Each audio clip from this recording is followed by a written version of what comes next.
Good morning, good afternoon, good evening. My name is Herb and I'm an alcoholic. Welcome to our Big Book Telephone Step Workshop.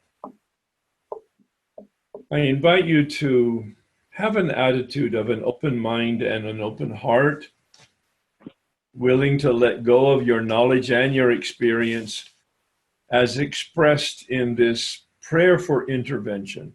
Join me in the set-aside prayer. God, please set aside everything that I think I know about myself, my brokenness, my spiritual path, and you, for an open mind and a new experience of myself, my brokenness, my spiritual path, and especially you.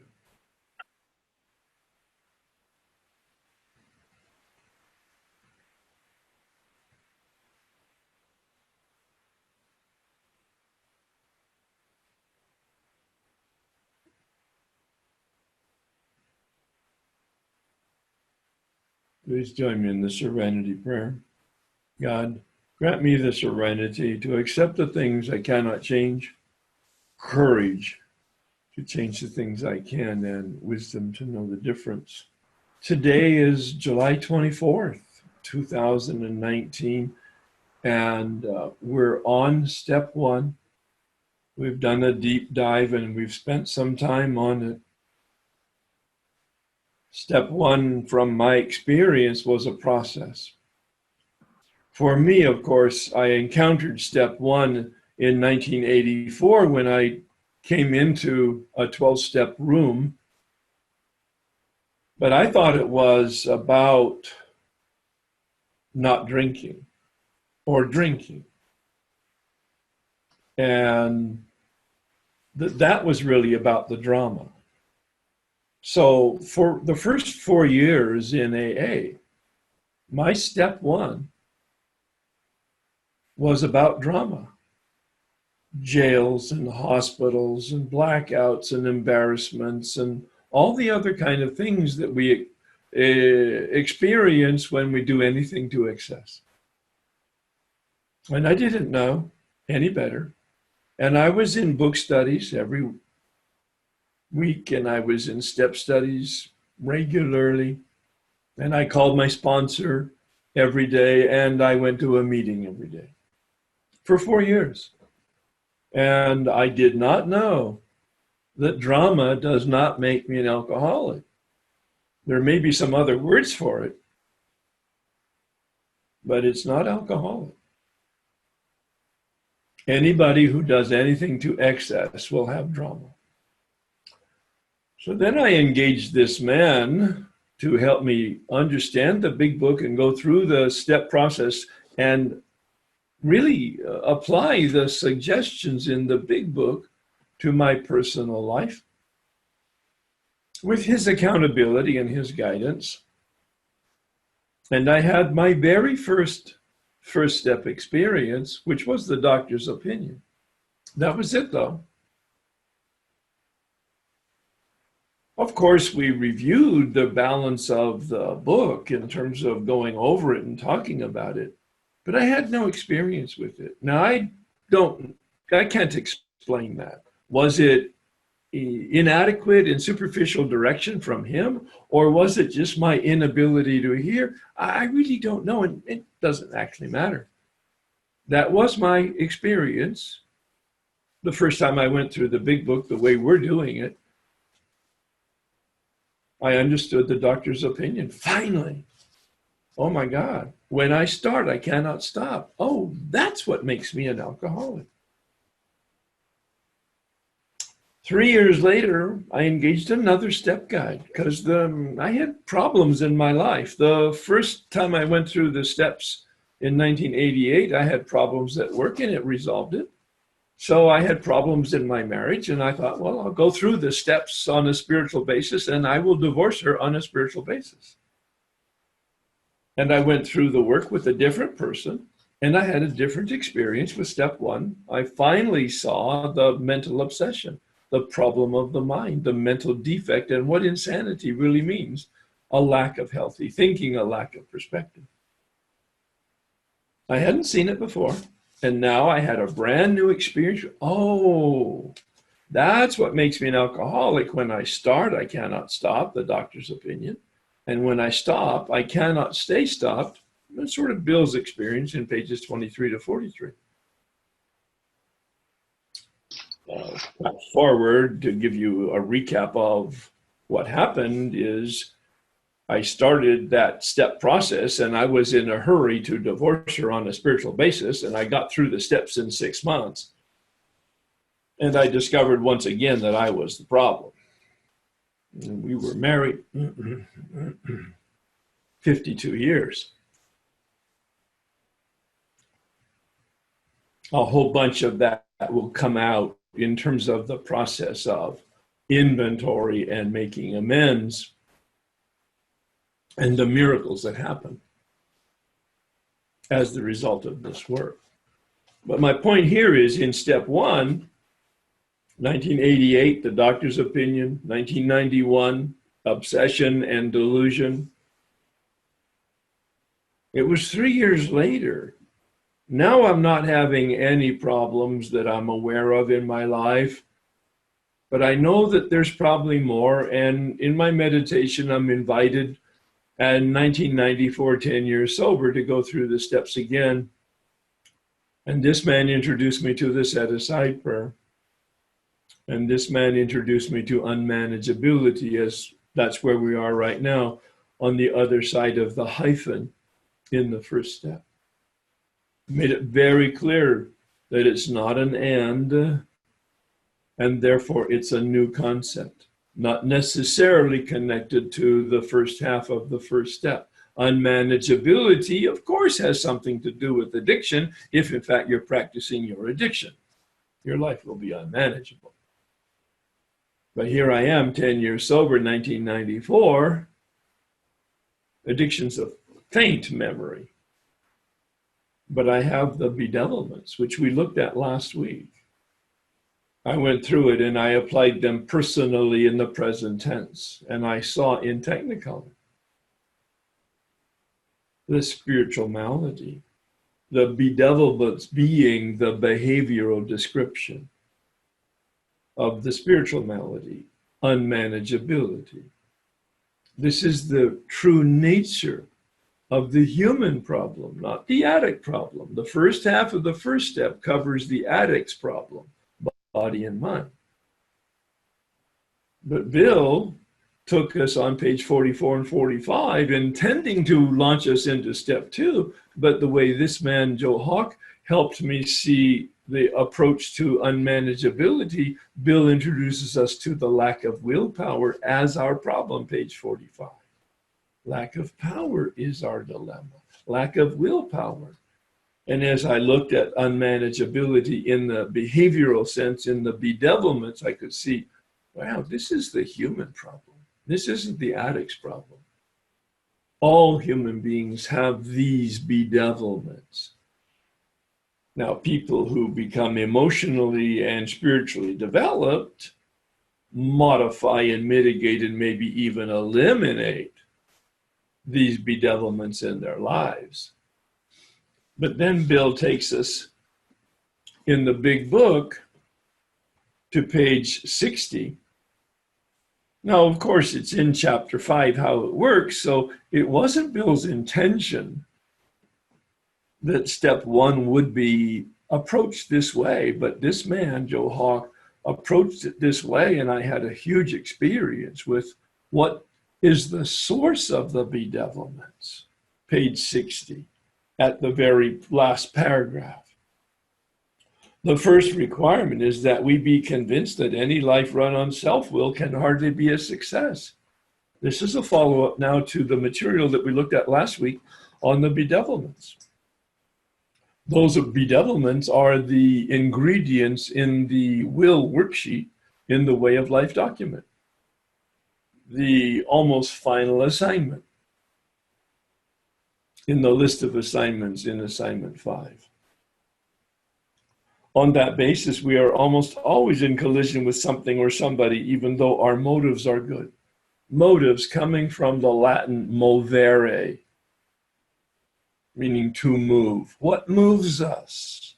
What brings us forward? Motives. Most people try to live by self-propulsion. Each person is like an actor who wants to run the whole show. Bill loves that theater analogy, and we will use it quite effectively as we go through the steps, certainly in step 4. It really helps us do the analysis to come to the underlying causes and conditions, not only the understanding of it, but the experience of it. Is forever trying to arrange the lights, the ballet, the scenery, the rest of the players in his own way. Well, whose job is it to arrange the lights, the ballet, the scenery, and the rest of the players in the theater genre or culture? Of course, it's the director. And we find ourselves the actor who wants to be the director.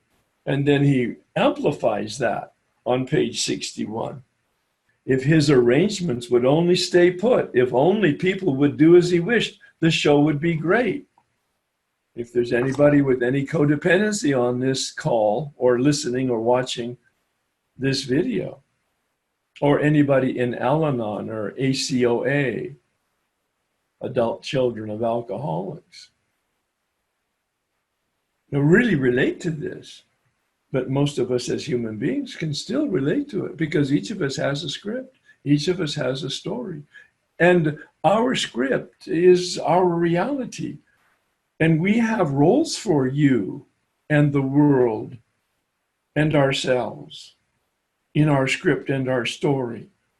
And we don't know that we have a script. But people don't read the script. And if they read it, they don't understand it. And if they understand it, they won't do it. That's all of our experiences, and I'm sure most of you are laughing at your experience, but also, I hope, at yourself. Everybody, including himself, will be pleased. Life would be wonderful in trying to make these arrangements. Our actor may sometimes be quite virtuous, kind, considerate, patient, generous, even modest and self-sacrificing. My Lord, Mother Teresa. On the other hand, this person may be mean, egotistical, selfish, dishonest. If I present something to you and I'm kind and sweet and you do it, that's great. But if you don't, then I'll get a little bit mean and nasty and cajoling and demanding. You see that manipulation. As with most humans, we have varied traits. This is that manipulation coming from the Latin word manus, meaning hand. Really, creating wrestling match with reality and everybody in our reality so that we get our way. Are we conscious of all of this? No, not initially. But it's the source of our suffering. We want people to do what we want them to do and expect them to do because it's the right thing to do because that's my story and that's my script. And I'm conditioned to believe it. I'm conditioned to see it. I'm conditioned to operate on it. And I never challenge it until I begin to suffer as the result of it. They suffer all the time. But when I start suffering, that's when I pay attention. Something's amiss. What usually happens, the show doesn't come off very well. I begin to think life doesn't treat me right. It's wonderful to use the personal pronoun and the present tense here. I decide to exert myself more. I'm going to try harder. I'm going to get up earlier. I'm going to run faster. I'm going to stay up later. I'm going to get better technology. I become on the next occasion still more demanding or gracious. Here's the manipulation. Still the play doesn't suit him. Admitting I may be somewhat at fault. Oh, you know, I'm not perfect. I am sure that other people are much more to blame, if only they would. One of the keys to understanding our rules, one of the keys to really identifying our beliefs, the lenses through which we see, is the word should. If you think it, feel it, or God forbid, say it, I should, you should, they should, the world should. You're revealing to yourself your beliefs. All you can do is look at it and say, oh, is that healthy? Is that really what I want? Is it really reasonable? Is it common sense? Good questions. And you will ask these questions in step 4. It's a little early for that right now. One of my good friends says step 4 is literally step 1 in writing. Step 1 isn't necessarily in writing, in the big book at least, but step 4 is. And when we get all of step 4 down, we see how really powerless we are, especially in the area of our spirit, in terms of our willpower. We do what we don't want to do, and we don't do what we want to do. I become angry, indignant, self-pitying. What is the basic trouble?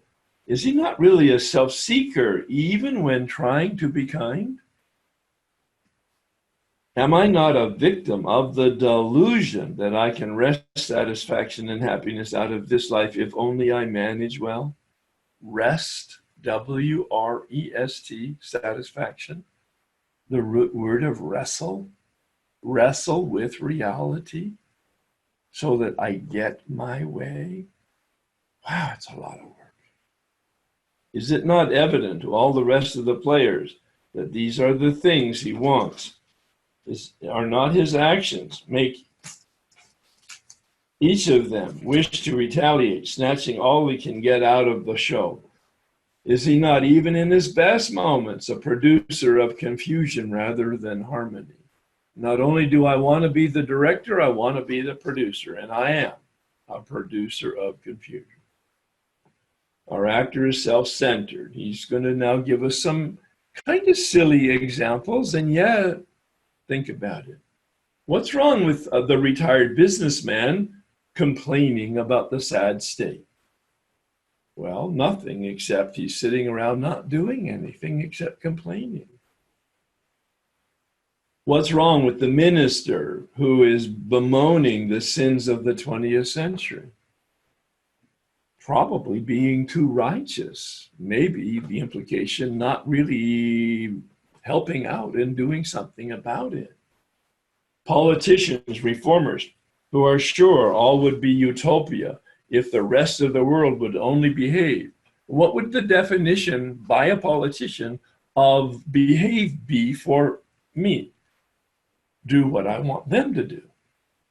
Yeah, totally self-serving. The outlaw safecracker who thinks society has wronged him. A lot of people in the prisons have the mindset of, I'm a victim of the system. I'm a victim of my family of origin. And they may be. Step 4 will lead us to an experience that we're 100% responsible for our life. We're 100% responsible for our thoughts. We're 100% responsible for our perceptions and our feelings, and especially our behavior. Right now, sitting here, listening, watching, whether you're active or listener or listening, watching a recording later on, you have exactly the life that you have created for yourself. And that might not set well with you. You have exactly the life that you have created for yourself. I'm very direct. I'm very confrontational because I've had an experience with this book now. And I know it's true for me. And I know it's true for you. And you may not see it, and you may not know it, and you may not accept it. That's okay.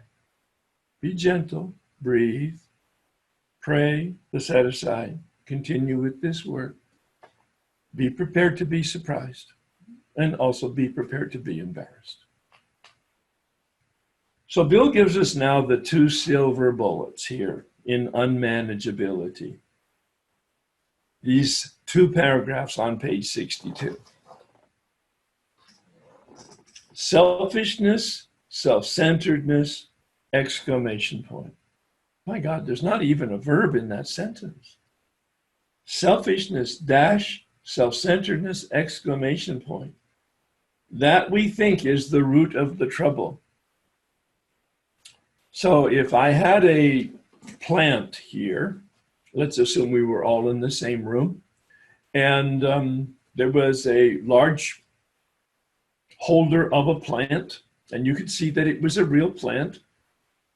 There was dirt, and there was the trunk of the tree, and there were branches, and there were leaves, and on the tree would be a whole array of orange round balls. And without any other distinction, I would ask you, as a group, what kind of tree is that? As a group, I've tested this out in my workshops on the ground. And almost uniformly, everybody says, oh, it's an orange tree. Well, how did you figure that out? You looked at the fruit of the tree and determined what kind of tree it is. The roots are invisible underneath the ground, but the fruit is the fruit of the root. That's going to be critically important when we get to step 4. The root of our problem is selfishness, self-centeredness. That's what Bill says. That's what the book says. The fruit of the root are our instincts gone awry, as he says in step 4, in the 12 and 12. Fight, flight, freeze. Fight, resentment, anger. Flight, fear. Freeze, dishonesty, camouflage, hiding. Perfect. We look at the fruit of the root in order to analyze all the way back to the exact nature of our problems. And in this section right now, in the next paragraph, he's going to say, so our troubles are of our own making. Oh my God, I just hate that. It was so much more comfortable in the delusion that I was a victim of my family of origin and my verbally abusive father and the people who didn't understand me and a wife who didn't regard me and a boss who never paid me correctly. Until I really understood that. Probably a whole bunch of that was not true, but even if it was 100% true, circumstances and people are not my problem. My reaction to circumstances and people is my problem. I don't have a part in the creation of my negative feelings. I don't have a part, I got real clear. I don't have a part in the creation of my negative feelings. I own 100%, not a part. My role is 100%. Whose negative feeling is it? Wow.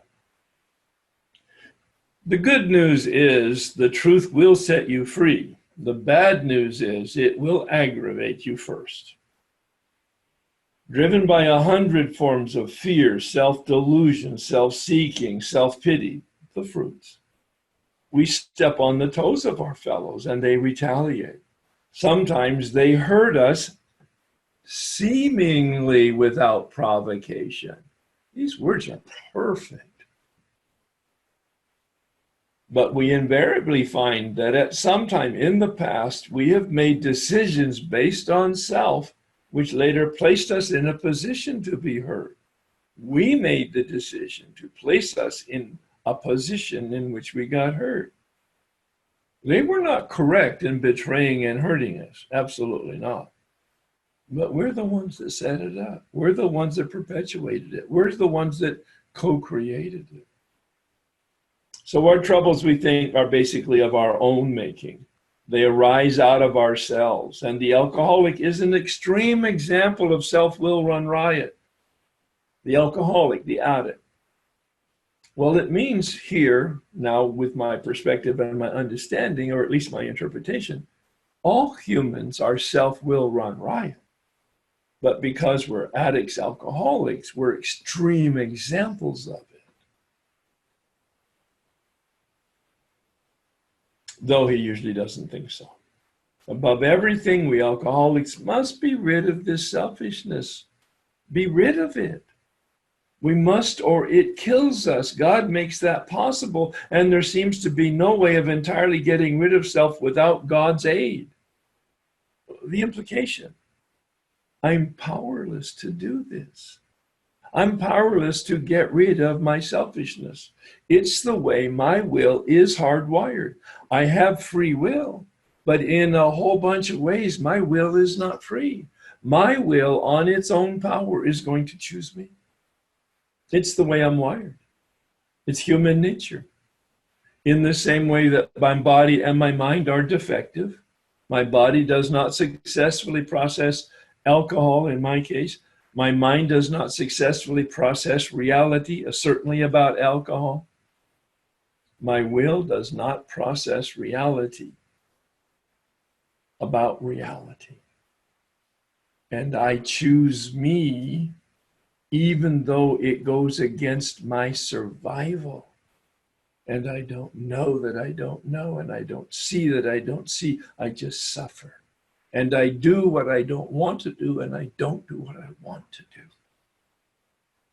The nature of the spiritual malady, the nature of unmanageability. Many of us had moral and philosophical convictions galore. Moral, a code of ethics like the Ten Commandments. Philosophical convictions, meaning knowledge.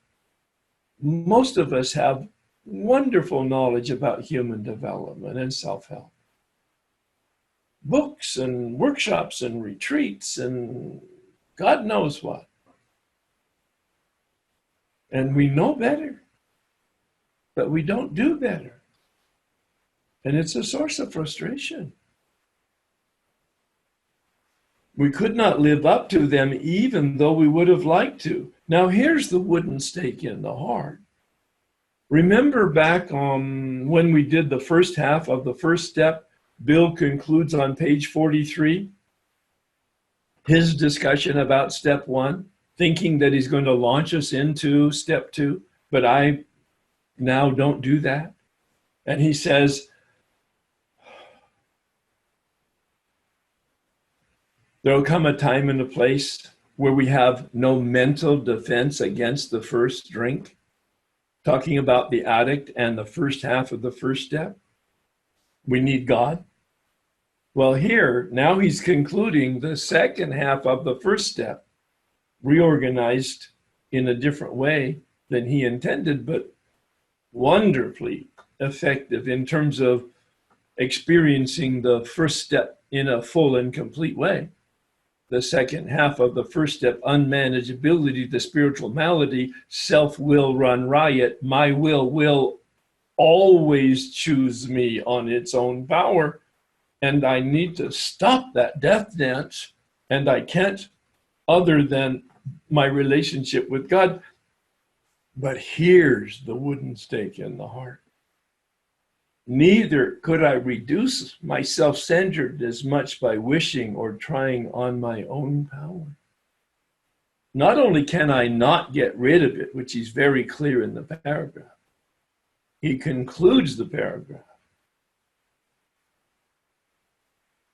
I cannot reduce my self-centeredness. I cannot mitigate it. I cannot diminish my own self-centeredness by wishing or trying on my own power.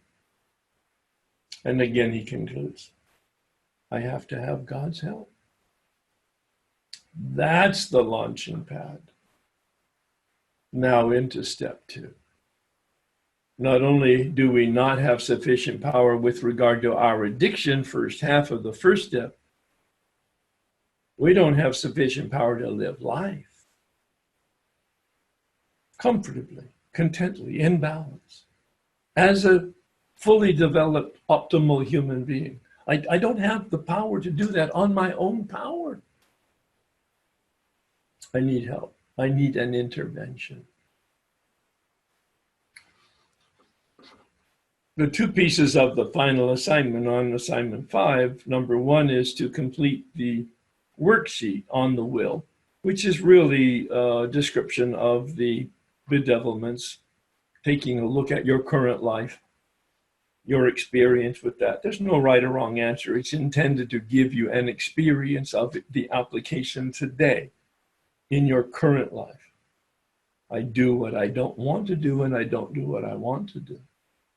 And then the final instruction is to go back to page 60 and to turn in that last paragraph, the first line that is a statement, turn it into a question. The statement is, the first requirement is that I be convinced that my life run on self-will can hardly be a success. And the question is, are you convinced? Through the work that you've done now in the body, the work that you've done in the mind, the work now that you've completed with regard to the will, are you convinced that your life on your own power, your addiction on your own power, both will not be successful?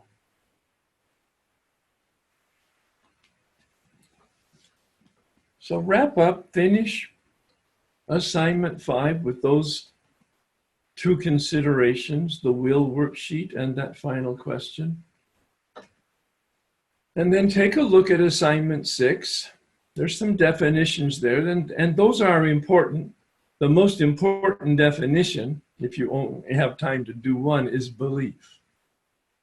Look up the word belief and write out your definition of it, and then answer that first question before you do any other work in step 2. The first question, what do I actually believe? But you have to hear the question. I didn't ask. I wasn't asked. What do I know? What do I think? What have I read? What have I been taught? My mother, my father, my sponsor, my 12-step program, my therapist, my priest, my minister, my rabbi. I wasn't asked any of that.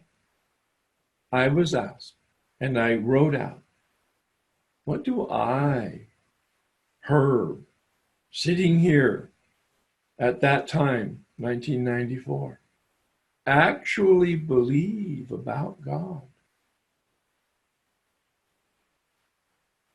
This process of step 2 allowed me for the very first time, 10 years sober, to have an experience with step 2. I had had spiritual awakenings in 1988 and 1991. Without any new experience with steps 2 and 3, I blew by those based on my old experience.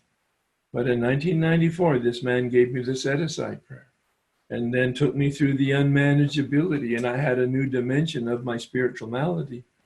And then he asked me this veil-rending question.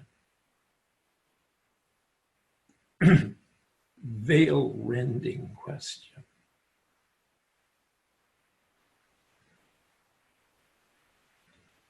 What do I actually believe?